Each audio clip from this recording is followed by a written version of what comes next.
La guerra de Irán contra Irak. Pocas guerras de la historia han sido más sangrientas e inútiles para un pueblo desde el punto de vista del pragmatismo político y militar, como la que libraron entre 1980 y 1988 el Irak de Saddam Hussein y el Irán de la recientemente estrenada Revolución Islámica del Ayatollah Khomeini, y fue un gran negocio para los vendedores de armas.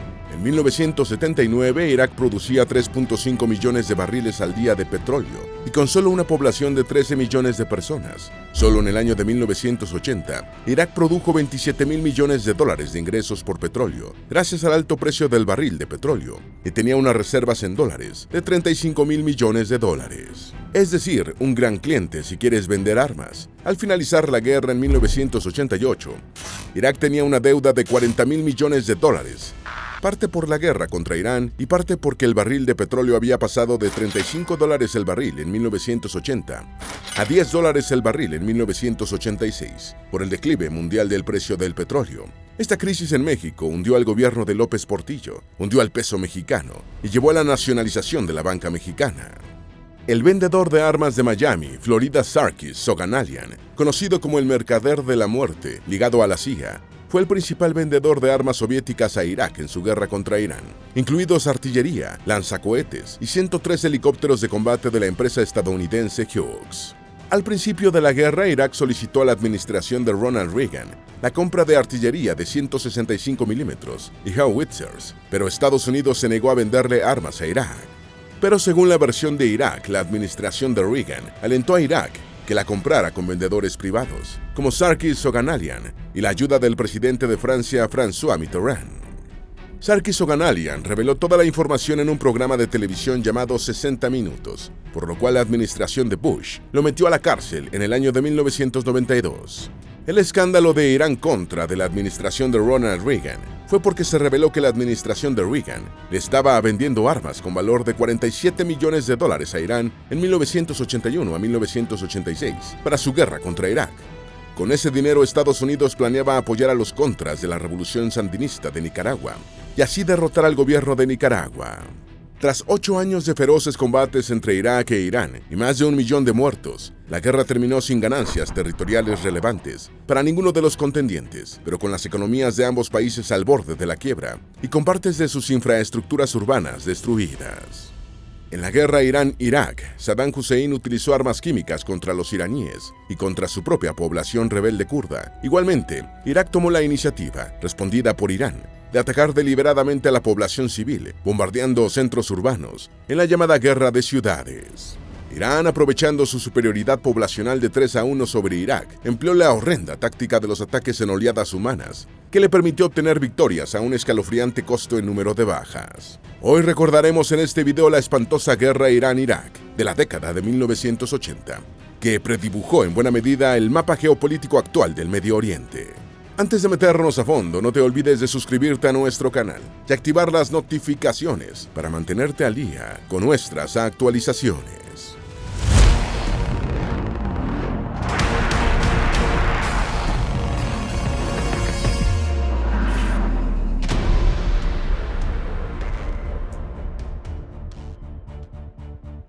Hubo cerca de 1 millón de muertos y se considera uno de los conflictos más horribles de la historia moderna. La guerra entre Irán e Irak ha sido el conflicto bélico convencional más mortífero de la historia, librado entre ejércitos regulares de países en desarrollo. Miles de civiles de ambos bandos murieron en ataques aéreos y con misiles balísticos. Tanto Irán como Irak manipularon las cifras de pérdidas para adaptarlas a sus propósitos políticos y propagandísticos. Sin embargo, en abril de 1988, analistas occidentales estimaban que las bajas mortales habían sido de hasta 730.000 iraníes y 340.000 iraquíes. Algunas estimaciones llevan la cifra de muertos iraníes a cerca de 1 millón. Unos 70.000 soldados fueron hechos prisioneros y muchos recibieron la liberación hasta 10 años después de finalizada la guerra, tras sufrir horrendas condiciones de reclusión. La infraestructura urbana de las ciudades de ambos bandos resultó seriamente dañada. Era una guerra de 50 millones de iraníes contra 17 millones de iraquíes. La guerra se hizo famosa por la táctica iraní de iniciar sus ataques con una oleada humana formada generalmente por jóvenes, adolescentes e incluso niños, que limpiaban con sus cuerpos destrozados los campos de minas y obligaban al enemigo a revelar sus posiciones. Esta masa humana fanatizada y prescindible para el régimen iraní tenía poca preparación militar y era enviada al sacrificio en aras de la victoria del Islam chiita. Irán triplicaba a Irak en población y no le faltaban voluntarios para formar estas olas de la muerte. La periodista estadounidense Robin Wright escribió: durante la ofensiva Fateh, yo cubrí el frente suroeste en el lado iraní. Yo oí cantar a los chicos, cuyas edades oscilaban entre los 9 y los 16 años, que proclamaban con entusiasmo que ellos eran voluntarios para convertirse en mártires. El uso de armas de destrucción masiva por parte de Irak contra Irán. En noviembre de 1980, 2 meses después del comienzo de la guerra entre Irán e Irak, se produjo el primer uso conocido de armas químicas durante el conflicto, cuando la radio de Teherán informó de un ataque iraquí con gas venenoso en la ciudad iraní de Susangerd. Después, las Naciones Unidas informaron que a lo largo de 1981 se produjeron muchos ataques químicos de Irak contra Irán, lo que llevó a los iraníes a desplegar su capacidad de uso de gas mostaza. En 1984, el ejército de Saddam Hussein estaba utilizando eficazmente sus gases venenosos contra las oleadas humanas de iraníes que acometían en los campos de batalla. También se cree que Irak utilizó viruela y anthrax durante la guerra. Esta suposición provino de que prisioneros de guerra iraquíes, cuya sangre fue examinada, mostraron inmunidad a la viruela, que no se había registrado naturalmente en Irak desde 1971. Los mismos prisioneros habían sido vacunados contra el anthrax. ¿Quién era la dinastía Pahlaví que gobernó Irán de 1925 a 1979 y que pusieron los británicos? La dinastía Pahlaví fue la última casa real iraní, gobernando durante aproximadamente 53 años, entre 1925 y 1979. Fue fundada por Reza Shah Pahlaví, un soldado mazanderaní, no aristocrático. La dinastía Pahlaví reemplazó la casa Qajar en 1925, después del golpe de estado de 1921, que comenzó cuando el soldado Reza Pahlaví, de 42 años, fue ascendido por el general británico Edmund Ironside para liderar la brigada cosaca persa dirigida por el Reino Unido. El 12 de diciembre de 1925, Reza Pahlaví fue declarado Shah, título que recibían los monarcas iraníes desde la antigüedad.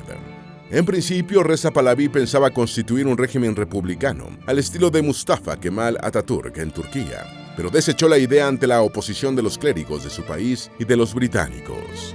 La dinastía gobernó Irán durante 28 años como una forma de monarquía constitucional, hasta que en 1953 el primer ministro electo, Mohammad Mossadegh, fue derrocado, comenzando un periodo de 26 años de un gobierno monárquico más autocrático, hasta su derrocamiento en 1979 por el movimiento del Ayatollah Jomeini. ¿Quiénes son los chiitas, los sunitas y los kurdos? En el año 632, poco antes de su muerte, el profeta Mahoma proclamó a su yerno, Ali ibn Abi Talib, como su sucesor espiritual y político, comenzando una división en el mundo islámico entre chiitas y sunitas, que todavía se mantiene. Los chiitas postularon que el yerno de Mahoma, al no ser descendiente directo del profeta, carecía de legitimidad para dirigir el movimiento islámico. Los sunitas aceptaron la decisión del profeta, sosteniendo que su sucesor debía ser un hombre justo, aunque no procediera de su linaje. Actualmente, los sunitas representan cerca del 90% del mundo musulmán, al ser abrumadoramente mayoritarios en Arabia Saudita, Turquía, Egipto, Marruecos, Argelia, Indonesia, Pakistán y otros estados islámicos. Un 90% de los iraníes son chiitas en Irak y es un caso especial, porque un 55% profesa el chiismo y un 22% es sunita. Los kurdos, que representan el 19% de la población iraquí, son mayoritariamente sunitas, con un 15% de chiitas. Los kurdos reivindican como suya la tierra del Kurdistán, una región histórica distribuida entre Irán, Irak, Siria, Turquía y Armenia. Antes del Imperio Otomano, Irak era parte de Persia, lo que hoy es Irán. En el siglo VI a.C., el territorio de Irak quedó incluido en el Imperio Persa Aqueménida de Ciro el Grande, permaneciendo en esta entidad durante 2 siglos, hasta que Alejandro Magno se apoderó de la región, que quedó bajo el dominio helénico seleucida durante más de 200 años. Luego los persas partos dominaron la zona hasta el año 138 a.C. Los sasánidas persas destruyeron el imperio parto y conquistaron Irak, que fue provincia de la Persia sasánida durante más de 4 siglos, hasta la conquista musulmana a mediados del siglo VII. La conquista árabe estableció el Islam en Irak y el califato abasí edificó Bagdad, que se convirtió en la principal metrópoli del mundo árabe y musulmán durante 5 siglos. Los mongoles destruyeron el califato abasí y en 1401, el jefe de ascendencia mongol Tamerlán invadió Irak. La región iraquí formó parte del Imperio Otomano entre 1533 y 1918. ¿Qué fue la Revolución de Irán de 1979? La llamada Revolución iraní o Revolución Islámica fue un proceso de acontecimientos que culminaron con el derrocamiento de la dinastía Pahlaví en 1979.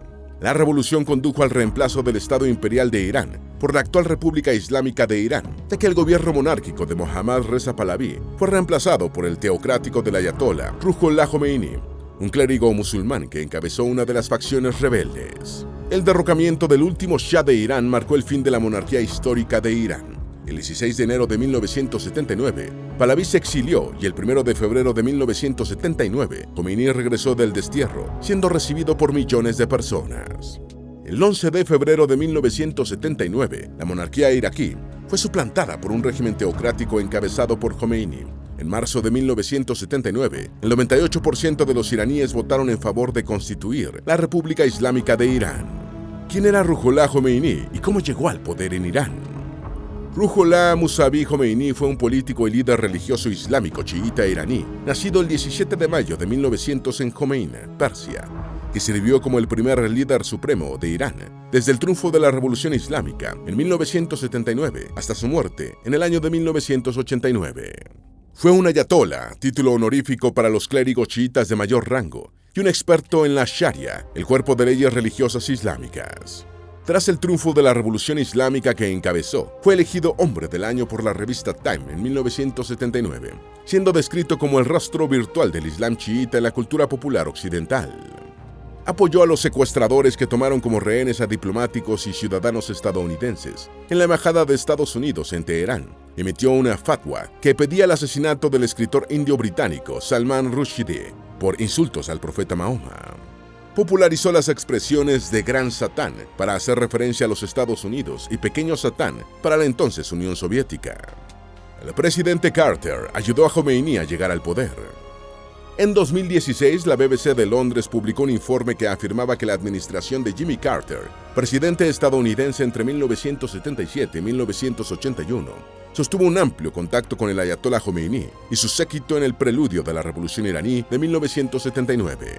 Según el periódico The Guardian, el informe basado en cables diplomáticos estadounidenses recientemente desclasificados, el ayatolá hizo todo lo posible para asegurarse de que los estadounidenses no pusieran en peligro sus planes de regresar a Irán, e incluso escribió personalmente a los funcionarios estadounidenses. Según esta versión, Jomeini aseguró a los estadounidenses que no se preocuparan por sus intereses en Irán, particularmente los petroleros.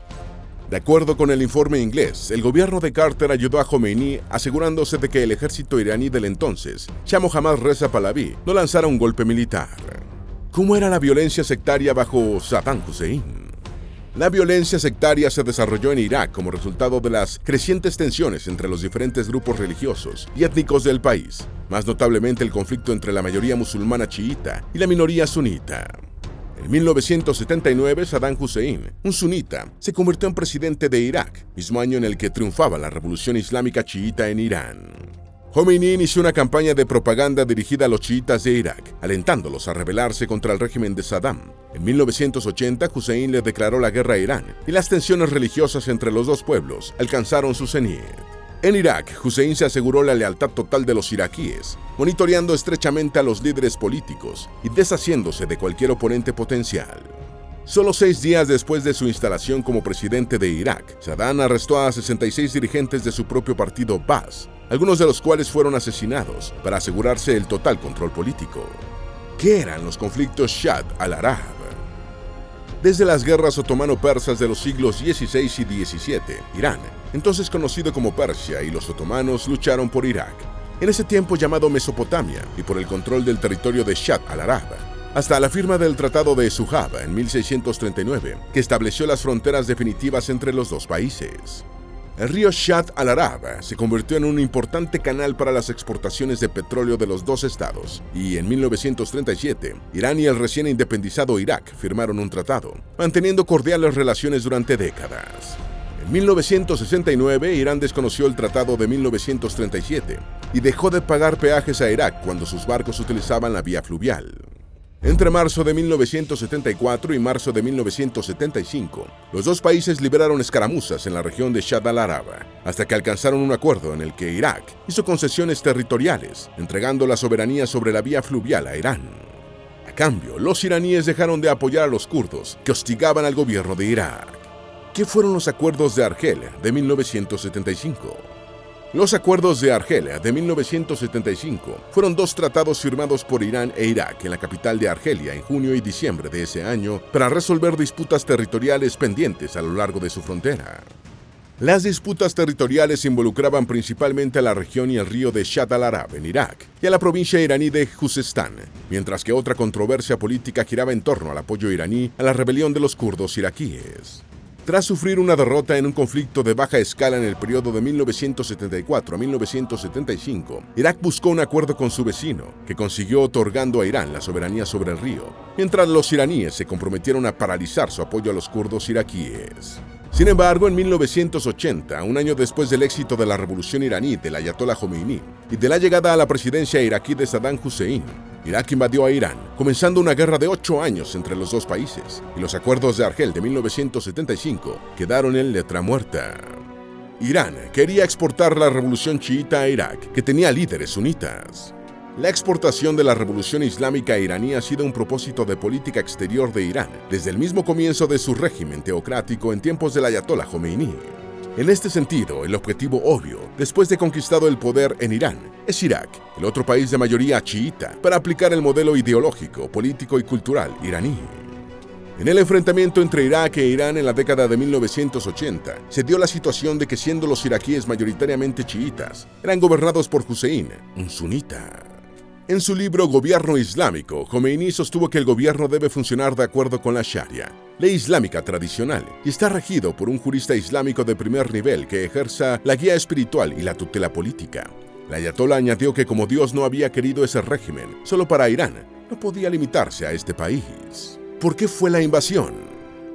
El principal interés territorial de Saddam en la guerra era su deseo de corregir el supuesto error del acuerdo de Argel sobre Shatt al-Arab, anexar Khuzestán y convertirse en la superpotencia regional, para reemplazar a Egipto como el líder del mundo árabe y ejercer hegemonía sobre el vital Golfo Pérsico. Además, una invasión exitosa de Irán aumentaría las reservas de petróleo iraquíes y convertiría a Irak en la potencia dominante de la región.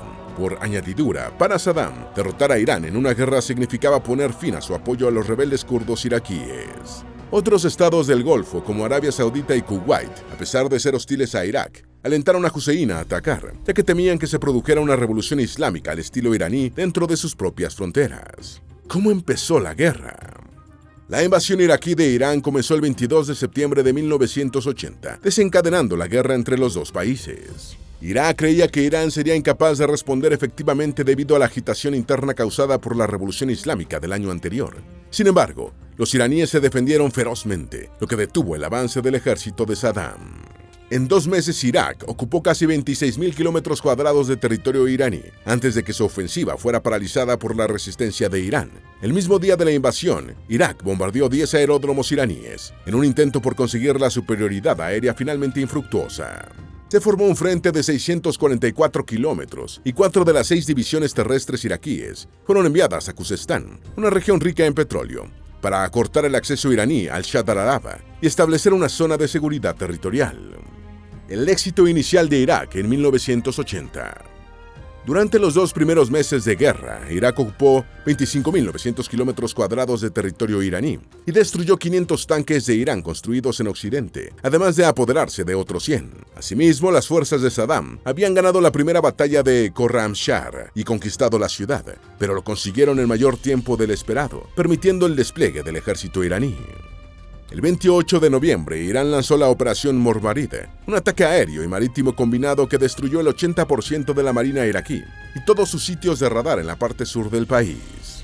Cuando Irak puso sitio a Abadán y atrincheró a sus tropas alrededor de la ciudad, no pudo bloquear el puerto, lo que permitió a Irán reabastecer a Abadán por mar.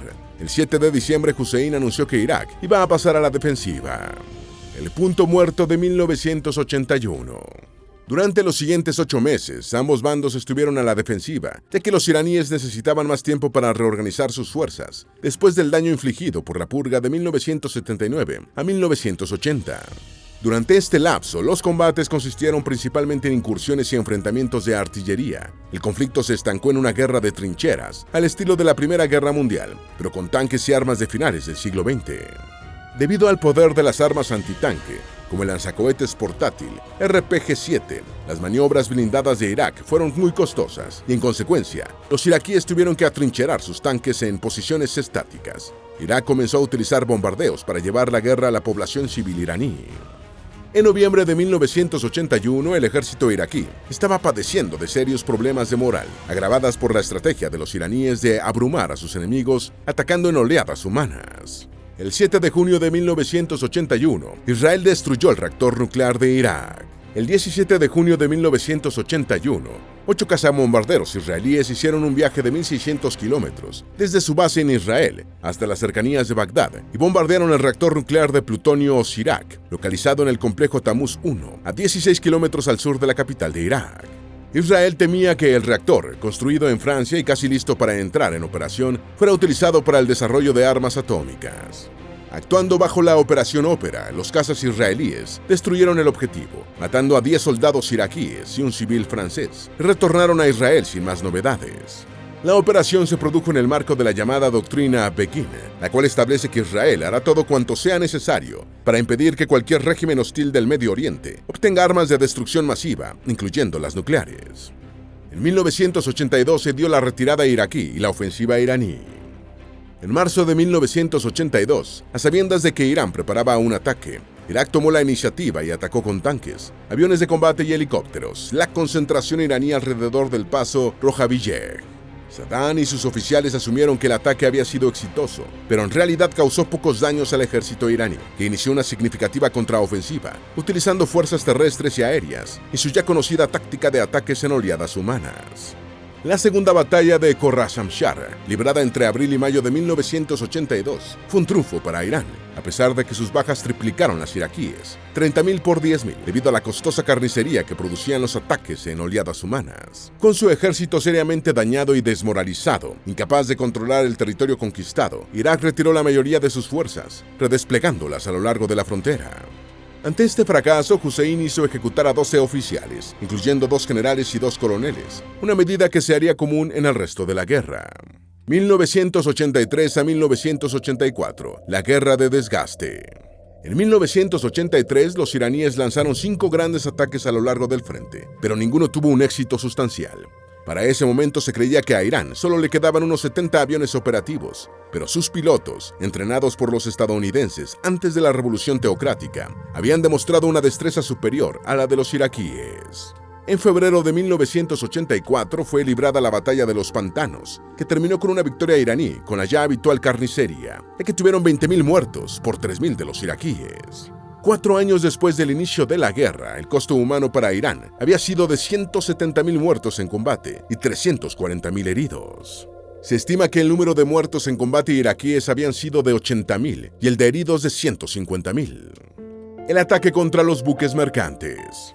Incapaz de lanzar ataques terrestres exitosos contra Irán, Irak utilizó su fuerza aérea, reforzada en 1983, para llevar a cabo bombardeos estratégicos contra barcos, objetivos económicos y ciudades iraníes, con el fin de dañar la economía y la moral de Irán. A comienzos de 1984, Irak atacó la terminal petrolera y los buques petroleros iraníes de la isla de Karg, provocando a Irán para ver si respondía con una medida de alto calado, como el cierre del estrecho de Hormuz. El objetivo de Irak era promover la entrada de Estados Unidos en la guerra, a su favor, ya que los estadounidenses habían dicho que intervendrían si se cerraba el vital paso marítimo del Golfo Pérsico. Sin embargo, los iraníes no mordieron el anzuelo y limitaron sus represalias al transporte mercante iraquí, dejando libre el paso general por el estrecho. Ataques en ciudades. La llamada Guerra de las Ciudades fue iniciada en febrero de 1984 por la Fuerza Aérea iraquí, respondida por la iraní, y su objetivo deliberado era atacar a la población civil para desmoralizar al adversario. Irak ya había bombardeado las ciudades fronterizas iraníes desde el comienzo de las hostilidades, pero esta Guerra de las Ciudades constituyó una gran escalada en la que los iraquíes llevaban una escalofriante ventaja. cuando el gobierno sunita de Irak bombardeaba centros urbanos iraníes, mataba a una población civil abrumadoramente chiita. Para Irán, bombardear civiles iraquíes suponía también matar a una población mayoritariamente chiita, que esperaba que se levantara contra Saddam, lo que finalmente no ocurrió. Los ataques a las ciudades se realizaron en 5 campañas entre 1984 y 88, e Irak, que llevó el mayor peso de la ofensiva, atacó Teherán, Isfahán, Tabriz y Shiraz. Además de muchas localidades cercanas a la frontera, Irán atacó Bagdad, Basora y Kirkuk. El saldo fue de decenas de miles de muertos y heridos civiles en ambos países. De 1985 a 1988. En 1985, Irak recuperó la ofensiva por primera vez desde 1980, gracias al financiamiento de países del Golfo que temían una victoria de Irán, como Arabia Saudita y Kuwait, lo que permitió a Saddam realizar importantes compras de armas a la Unión Soviética, Francia y China. A comienzos de 1986, los iraquíes recuperaron la parte sur de la isla de Mamnun. Por su parte, los iraníes desarrollaron sus propios drones caseros, así como un antídoto contra las armas químicas que venía utilizando Irak. Haciendo una excepción de su apoyo a Irak, Estados Unidos vendió secretamente armas a Irán, a cambio de la cooperación del régimen del Ayatollah Jomeini para la liberación de rehenes estadounidenses en el Líbano. El dinero pagado por Irán por estas armas fue utilizado para armar a los rebeldes contra nicaragüenses, en el escándalo conocido como Irán-Contras. Entre enero y abril de 1987, se produjo el, a la postre, infructuoso asedio de Basora por parte de Irán, la batalla más grande del conflicto y la más feroz, que resultaría ser el comienzo del fin de la guerra. En 1988, Irán aceptó el alto al fuego. Aunque para 1988 Irán había mejorado su situación militar, el pueblo iraní estaba muy cansado de la guerra y de su alto costo humano, lo que no resultaba tan evidente para los observadores extranjeros. Ya los voluntarios iraníes no hacían cola para ir a la guerra y morir en oleadas, y la combinación de las sanciones occidentales y los efectos del propio conflicto tenían la economía de Irán en un estado de postración. Por su parte, Irak había fracasado en su objetivo inicial de dominar rápidamente a Irán, y estaba a la defensiva y con una astronómica deuda que amenazaba con ahogar su economía. Después de un inconcebible derramamiento de sangre, los dirigentes de los dos países entendieron que el conflicto estaba en un punto muerto y la guerra se deslizó hacia un alto al fuego sin las habituales ofensivas finales. Documentos de la CIA prueban que Estados Unidos ayudó a Saddam a usar ataques químicos contra Irán. En 1988, durante los últimos días de la guerra entre Irán e Irak, Estados Unidos supo, a través de imágenes satelitales, que los iraníes estaban planeando una ofensiva, aprovechando un agujero en las defensas iraquíes. La inteligencia estadounidense comunicó a Irak el emplazamiento de las tropas iraníes, plenamente consciente de que el ejército de Saddam atacaría con armas químicas, incluyendo el letal gas sarín. La información proporcionada a Irak incluía mapas e imágenes sobre los movimientos de tropas iraníes, así como la localización de sus instalaciones logísticas y sus defensas aéreas. Los iraquíes utilizaron gas sarín y gas mostaza en sus ofensivas de comienzos de 1988, que estarían entre las últimas de la guerra y que se basaron en imágenes satelitales y otros datos de inteligencia recabados por Estados Unidos. La experiencia de Mehdi Talati. El iraní Mehdi Talati tenía 15 años cuando tomó las armas después de que el Irak de Saddam Hussein invadiera su país natal en 1980. Amábamos al imán Jomeini y cuando dio la orden de defender al país, respondimos con alegría a su llamado. Toda mi generación fue y creo que fuimos con alegría, recordó el hombre de 50 años en entrevista con la BBC en 2015. Talati se unió a una milicia de voluntarios, la mayoría jóvenes e inexpertos como él, y además mal equipados. Sin embargo, habla de su tiempo de luchador con evidente alegría. Éramos unos chavales con fusiles Kalashnikov y granadas, que al principio ni siquiera nos atrevíamos a utilizar porque muchos de nosotros teníamos miedo de lanzarlas. Ni siquiera teníamos pan. La logística era terrible, pero ese compromiso era tan fuerte que abarcaba todo. La experiencia de Adnan. Del lado de Irak, muchos soldados fueron a la guerra sin el entusiasmo de los iraníes. Uno de ellos fue Adnan, un joven que emigró de su país y que en 2015 trabajaba como periodista. Me inscribí en un entrenamiento. Fue muy duro para toda la compañía. Recuerdo a los instructores, con porras en la mano. Esos instructores te golpeaban en la cabeza, en los hombros, en el pecho. Desde el principio sentí que estaban bajando la moral del ejército. Dime, ¿cómo puede luchar un soldado cuando tiene la moral baja? Lo que más le aterra a rememorar son las ejecuciones de los soldados iraníes que caían prisioneros. Y añadió, ahora, cuando lo recuerdo, me dan ganas de llorar. Esa guerra absurda a la que nos enviaron era un infierno de verdad. ¿Cómo Irán intentó movilizar a los chiitas de Irak? ¿Y por qué fracasaron los chiitas de Irak en hacer una revolución como en Irán? Con la mayoría de la población de Irak profesando el islamismo chiita, el ayatolá Jomeini esperaba poder movilizarla contra Saddam Hussein.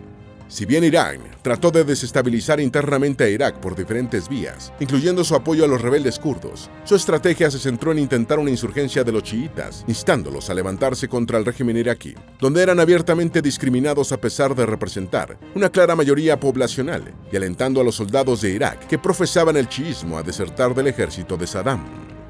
Sin embargo, estos esfuerzos del régimen iraní de convertir el conflicto en una guerra religiosa fracasaron, principalmente por el aparato policial y de seguridad de Irak, que no tenía piedad contra los sospechosos de adversar al gobierno. ¿Cómo Saddam Hussein pudo pelear una guerra de 8 años contra Irán, cuando la mayor parte de su pueblo era chiita y él era sunita? Aunque la población iraquí era en su mayor parte chiita, Hussein tenía dos factores a su favor. Los puestos claves de su gobierno estaban ocupados por leales sunitas, y su poderoso aparato policial y de seguridad mantenía un estrecho seguimiento para detectar cualquier potencial disenso y aplastarlo en sus orígenes. Además, la perspectiva de cambiar un tirano sunita por otro chiita probablemente no animaba a demasiados iraquíes, que sabían que exponían seriamente el pellejo si iban en contra de Hussein. Hubo chiitas iraquíes más ganados por la religión que esperaron el desarrollo de los acontecimientos bélicos para ver si sus compañeros de Irán obtenían una clara supremacía y la perspectiva objetiva de ganar la guerra. Pero estas expectativas nunca se alcanzaron y los esfuerzos del ayatolá por sumar a su causa al chiismo iraquí fracasaron. 500.000 millones de dólares perdidos por cada país, por nada.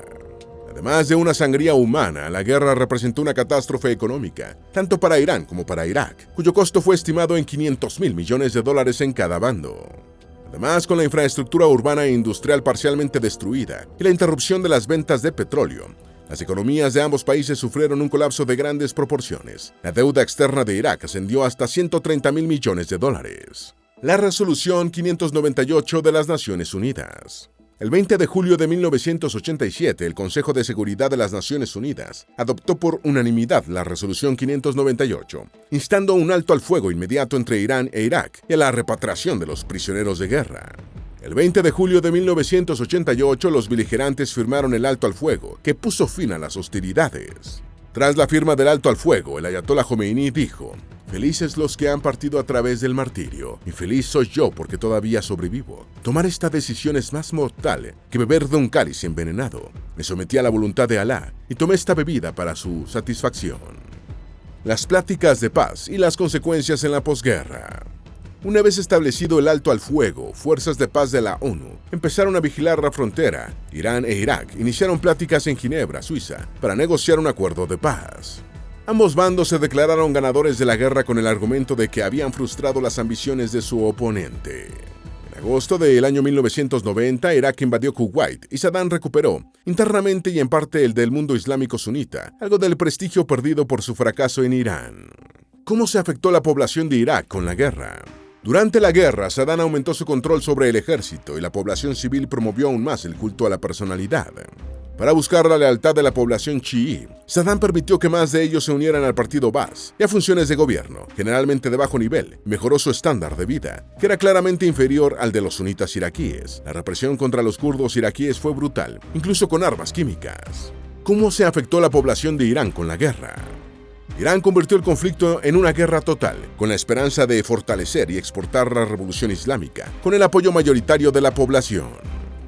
Los iraníes que no podían combatir fueron enviados a las granjas del campo para reemplazar a los que estaban en el frente, y a cada trabajador iraní se les descontaba un día al mes de salario para financiar el esfuerzo de guerra. La guerra agravó el declive económico de Irán, que ha iniciado con la revolución de 1979, lo que tuvo graves consecuencias para el nivel de vida de la población durante la década de 1990.